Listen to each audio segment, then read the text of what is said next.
অথচ এমনভাবে তারা আবার দেশে আসার পরে তৈল দিচ্ছে, যেটা আমাদের জন্য লজ্জাস্কর লজ্জাস্কর লজ্জাস্কর। অবশ্যই অবশ্যই তার নিরাপত্তার জন্য ব্যবস্থা নেবে।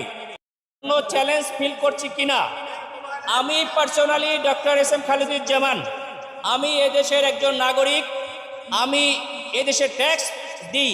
আমার দেখা মতে সেখানে যে ট্যাক্স আমি যেটা দিয়েছি সেটার অন্তত 100 গুণ বেশি দিয়েছি।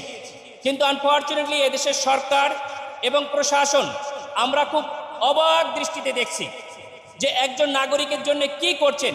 যে সেনাবাহিনী, যে পুলিশ তাকে দড়ি দিয়ে টাঙ্গিয়ে বিদেশে পাঠিয়ে দিয়েছে, অথচ এমনভাবে তারা আবার দেশে আসার পরে তৈল দিচ্ছে, যেটা আমাদের জন্য লজ্জাস্কর লজ্জাস্কর লজ্জাস্কর। অবশ্যই অবশ্যই তার নিরাপত্তার জন্য ব্যবস্থা নেবে, কিন্তু সেটার একটা লিমিট আছে। বাংলাদেশ সেনাবাহিনীর প্রধানের কাছে আমি আবেদন করব, সেদিন সেনাবাহিনীর যে সদস্যরা যেভাবে তৈলমর্দন করেছে, যেভাবে রাস্তায় 1-2 মাইল হেঁটেছে, এটা জন্য সেনাবাহিনী অন্য দেশের সঙ্গে যুদ্ধ করছে, এটা আমি এই দেশের জন্য লজ্জাস্কর মনে করি।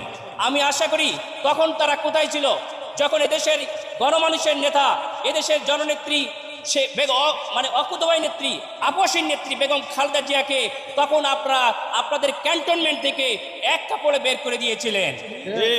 তখন তো আমরা দেখি না এভাবে পাহারা দিতে। সুতরাং আপনারা কারোর জন্য অতিরিক্ত করা আমরা আশা করি না। সরকারের টাকায়, সরকারের সীমাবদ্ধতায়, সরকারি আইনের মধ্যে থাকার জন্য তাদেরকে আমরা আহ্বান করব। আমরা এটা দেখেছি, আমরা এই ধরনের তৈলবাজদেরকে উৎখাত করতে চাই। আমি অত্যন্ত আনন্দের সঙ্গে জানাচ্ছি, আমি দেখেছি আমার প্রতিদ্বন্দ্বী প্রার্থী, আমাদের বড় ভাই, তাকে সালাম করার জন্য একজন নুয়ে পড়তেছিল, তিনি নিষেধ করেছেন। তার এটা ভুলে গেলে হবে না এই তৈলবাজরা তার জন্য কি করেছে। কিছু কিছু মিডিয়াও তাকে কিভাবে হাজার হাজার কোটি টাকার দুর্নীতিবাজ বানিয়েছে।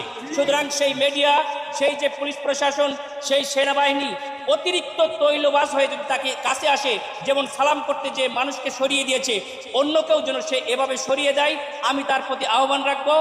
এবং আমরা আগামীতে একটি সৌহার্দ্যের বাংলাদেশ গড়ব, আমরা ভেদাভেদের বাংলাদেশ গড়ব না। আপনি চ্যালেঞ্জ মনে করছেন কিনা? আমি বিন্দু মাত্র কোনো চ্যালেঞ্জ মনে করছি না। এই কারণে সেখানে আমার জনপ্রিয়তা দেখে আমি মনে করি তারা এক ধরনের ক্যান্ডিডেট, আগে যিনি হবেন আমরা শুনেছিলাম, তিনি সেখান থেকে অন্য জায়গায় চলে গেছে।